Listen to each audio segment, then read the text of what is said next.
We have a question from Greg, and I'm not sure if I completely understand the question, but actually that's okay. I've discovered many times in my life, sometimes in confusion, we get some new ideas. So Greg asked a very simple question.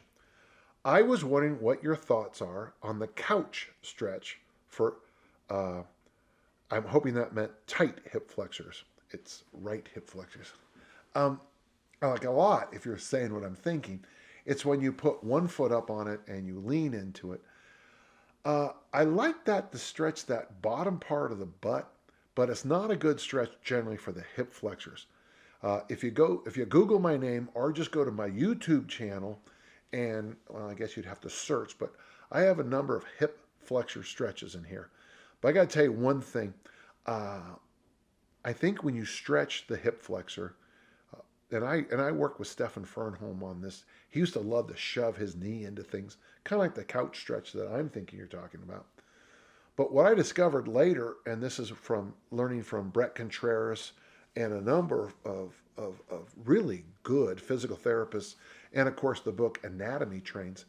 So if my left knee is down in the half kneel, what I'm going to focus on first is being as tall as I can in the hip flexor stretch. If my left knee is down, the engine of the stretch is going to be my right big toe.